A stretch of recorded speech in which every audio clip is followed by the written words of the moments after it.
श्री स्वामी धर्मप्रसाद दाजी BA college में आप सभी विद्यार्थी मित्रों हार्दिक स्वागत है। छात्रों और छात्राएं, आज हम SYBA सेमेस्टर 4 गौण 1 पेपर नंबर 8 हिंदी में कल और आज में उर्मिला का अनुराग के लक्ष्मण के चरित्र का विश्लेषण कीजिए, इसके बारे में अभ्यास करेंगे। ध्यान से चुनें। सबसे पहले रूपरेखा और प्रस्तावना के बारे में हम देखते हैं। उर्मिला का अनुराग श्री मैथिली शरण गुप्त के साकेत प्रबंध काव्य से संकलित काव्यांश है। प्रस्तुत काव्यांश में कवि ने लक्ष्मण व उर्मिला को शिष्टता एवं मर्यादा के गंभीर परिवेश से दूर रख कर नया आयाम दिया है। इनके दास विलासपूर्ण प्रेमालाप की योजना करके नवयुवा संपत्ति के आकर्षण, आसक्ति, सौंदर्य, अनुराग आदि का अत्यंत मनोरम चित्रण किया है। तो यहाँ पर उर्मिला का जो अनुराग है वह यहाँ पर मैथिली शरण गुप्त ने साकेत में जो प्रबंध काव्य के रूप में संकलित किया है काव्यांश में, यह प्रस्तुत काव्य में कवि ने लक्ष्मण व उर्मिला के बारे में और इसके शिष्टता के बारे में और मर्यादा के बारे में गंभीर परिवेश दूर रख कर नया एक आयाम या मोड़ दिया है। इनके दास विलासपूर्ण प्रेमालाप की योजना भी करके नवयुवा संपत्ति के प्रेमाकर्षण, आसक्ति, सौंदर्य, अनुराग आदि का अत्यंत मनोरम चित्रण भी किया है। इसके बाद उर्मिला के लक्ष्मण यानी कि उर्मिला को लक्ष्मण के प्रति कितना प्रेम और आकर्षण था। लक्ष्मण उर्मिला के पति है।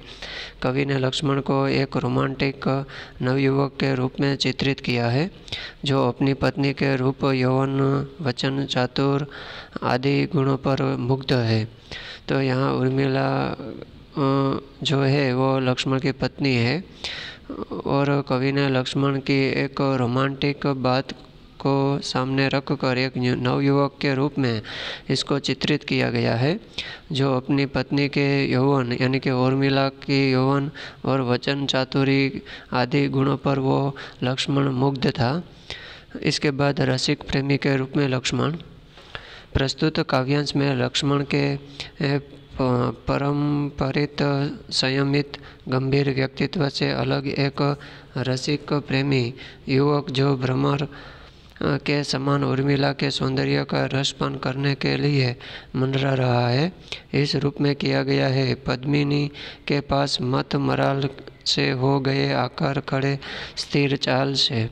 तो यहाँ रसिक प्रेमी के रूप में जो लक्ष्मण का जो रसिक प्रेमी के रूप में युवक के रूप में जो प्रदर्शित किया है प्रस्तुत काव्यांश में, वह लक्ष्मण के परंपरित, संयमित, एक गंभीर व्यक्तित्व से अलग एक रसिक प्रेमी युवक को भ्रमर के समान उर्मिला के सौंदर्य का रसपान करने के लिए जो मंडरा रहा है, इस रूप में किया गया है चित्रित। और पद्मिनी के पास मत मराल से हो गए आकर खड़े स्थिर चाल से। इस तरह साकेत में मैथिली शरण गुप्त ने भी रसिक प्रेमी के रूप में लक्ष्मण का जो वर्णन किया है वो भी सराहनीय है। चालाक एवं वाक्पटु, तो लक्ष्मण भी उर्मिला के समान ही चालाक एवं वाक्पटु देखने को मिलते हैं और उर्मिला के प्रत्येक व्यंग्य बाणों को वे बड़ी ही चालाकी से अपनी वाक्पटुता से विह्वल कर देते हैं, उसे निरुत्तर कर देते हैं। उर्मिला जब व्यंग्य विनोद करती हुई कहती है कि रात में स्वप्नों में तुम किससे आंखें मिला रहे थे, स्वप्न निधि से नयन कब से लग गए, तब लक्ष्मण तुरंत ही प्रत्युत्तर देते हैं कि मोहिनी ने मंत्र पढ़ जब से छुआ, और उर्मिला को प्रति प्रश्न पूछकर अपनी वाक्पटुता का परिचय देते हैं। तो यहाँ पर लक्ष्मण की जो चालाक एवं वाक्पटु की बात कही गई है कि लक्ष्मण भी उर्मिला के समान ही एक चालाक एवं वाक्पटुका के रूप में दिखाई दिया है। और उर्मिला के प्रत्येक व्यंग्य बाणों को वे बड़ी चालाकी से अपनी वाक्पटुता से विह्वल कर देते हैं, उसे निरुत्तर भी कर देते हैं। उर्मिला जब व्यंग्य विनोद करती हुई उसे कहती है कि रात में स्वप्न में तुम किससे आंखें मिला रहे थे, तो स्वप्न निधि से नयन कब से लग गए, ऐसे प्रश्न करती है, तब लक्ष्मण तुरंत ही उसका प्रत्युत्तर देते हुए भी कहते हैं कि मोहिनी ने मंत्र पढ़ जब से छुआ, और उर्मिला को प्रति प्रश्न पूछकर अपनी वाक्पटुता का भी परिचय देता है। इसके बाद प्रणय सेवी लक्ष्मण। तो लक्ष्मण सच्चे प्रणय सेवी है। प्रातः काल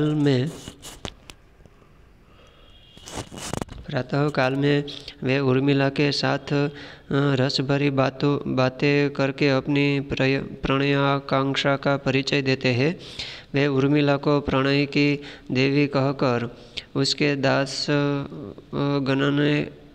गणने के लिए भी तत्पर दिखाई देते हैं और उनसे प्रणय का वरदान चाहते हैं। वरवान भी दोगी मुझे, मानिनी कुछ मान भी दोगी मुझे। परंतु उर्मिला इससे सहमत नहीं है, क्योंकि लक्ष्मण अगर दास बनेंगे तो उर्मिला को तो दासी बनना पड़ेगा। इसलिए वे लक्ष्मण को देवता बनाना चाहती है। इस समय लक्ष्मण एक सच्चे प्रणयकांक्षी या प्रणय सेवी के समान उत्तर देते हुए कहते हैं कि यही सही, तुम रहो मेरी हृदय देवी सदा। तो यहाँ प्रणय सेवी लक्ष्मण का जो रूप देखने को मिलता है वो भी एक सच्चे प्रणय सेवी के रूप में जो देखने को मिलता है, वो प्रातः काल में वे जो उर्मिला के साथ रस भरी बातें करके अपनी प्रणयाकांक्षा का परिचय भी देते हैं। वे उर्मिला को प्रणय की देवी कहकर उसके दास बनने के लिए भी तत्पर दिखाई देते हैं और उनसे प्रणय या वरदान चाहते हैं। वरदान भी दोगी मुझे, मानिनी कुछ मान भी दोगी मुझे। इस प्रकार लक्ष्मण जी कहते हैं, परंतु उर्मिला इससे सहमत नहीं है, क्योंकि लक्ष्मण अगर दास बनेंगे तो उर्मिला को उसकी दासी बनना पड़ेगा। इसलिए वे लक्ष्मण को देवता बनाना चाहती है। इस समय लक्ष्मण एक सच्चे प्रत्याकांक्षी या प्रणय सेवी के समान उत्तर देते हुए भी कहते हैं उर्मिला को कि यही सही, तुम कहो वो सही है, तुम रहो मेरी हृदय हमेशा के लिए हृदय देवी सदा, सदा के लिए मेरे पास रहो, मैं तुम्हारा हूँ प्रणय सेवी सदा। और फिर से कहता है कि मैं तुम्हारा हमेशा के लिए प्रणय सेवी सदा रहूँगा। और लक्ष्मण उर्मिला से सदैव प्रेम का वरदान चाहते हैं। इस तरह लक्ष्मण भी उर्मिला से सदैव इसके प्रति प्रेम का वरदान चाहते हैं कि तुम हमेशा के लिए मेरे निकट रहो और मेरे पास रहो। तो इसी तरह यहाँ मैथिली शरण गुप्त ने उर्मिला का जो अनुराग है, इसमें रूपरेखा और प्रस्तावना में जो उर्मिला के लक्ष्मण के प्रति जो लगाव है उसके बारे में भी बात की गई है, और लक्ष्मण के उर्मिला के प्रति जो लगाव है उसके बारे में भी बात कही गई है। और रसिक प्रेमी के रूप में जो लक्ष्मण दिखाई देते हैं वो भी सावधानी से बरता गया है, और चालाक एवं वाक्पटुता के रूप में भी लक्ष्मण की बात कही गई है, और प्रणय से भी लक्ष्मण भी दिखाई देता है। इस तरह उर्मिला का अनुराग काव्य में लक्ष्मण का जो चरित्र है वो यहाँ तक हम रखते हैं। अस्तु।